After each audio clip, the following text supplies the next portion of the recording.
స్కూల్లో ఫంక్షన్లో కూడా అంతా వేస్ట్ అయిపోయింది. They not promoting original talents, original script రాయడము, సోషల్గా ఉండే బర్నింగ్ ప్రాబ్లమ్స్కి సరిపడే స్టేజ్ చేయట్లా టీచర్స్ ఎక్కువ మంది.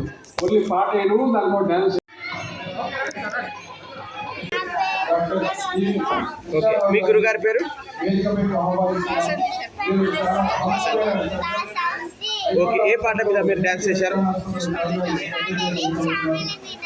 ఓకే, ఏ క్లాస్ అవుతున్నారు? ఎక్కడి నుంచి వచ్చారు? అచ్చా, ఎలా అనిపించింది ఈరోజు మీరు పర్ఫామ్ చేస్తుంటే? అందరూ చప్పట్లు కొట్టారు, మీరు బాగా చేశారన్నారు.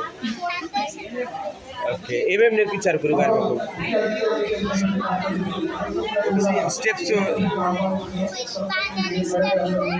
ఓకే, ఇంకా ఓకే, ఇంకా ఎన్ని పాటల మీద మీరు డ్యాన్స్ చేశారు? అచ్చా, ఓకే, అవి ఏవేవి? రెండు. ఓకే, ఇంతకుముందు ఎక్కడైనా పర్ఫామ్ చేశారా స్కూల్లో, ఇంకా ఎక్కడైనా?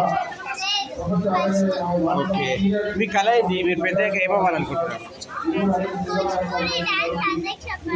Very nice. మీ పేరెంట్స్ మీకు ఎలా ఎంకరేజ్ చేస్తారు, ఏమంటుంటారు? ఓకే, అచ్చా, డ్యాన్స్తో పాటు ఇంకేమేమి వచ్చు మీకు? వేరే arts, drawing, painting? Okay okay, చాలా గర్వపడుతున్నాను మా అమ్మాయి ఈ స్థాయిలో ఎస్. ఈ అవకాశం ఇచ్చిన సంస్థకి, ఆర్గనైజర్కి, గురువులకి మీరేం చెప్పాలంటే? ధన్యవాదాలు చెప్పాలనుకుంటున్నాను. ఓకే, వాళ్ళ గురువు గారి ప్రోత్సాహం వల్ల చాలా మంచిగా చేసింది డ్యాన్స్. ముందు ఇటువంటి ప్రదర్శనలు చాలా చేయాలని, మంచి కీర్తి ప్రదర్శనలు అనుభవించాలని నేను మనసారా కోరుకుంటున్నాను.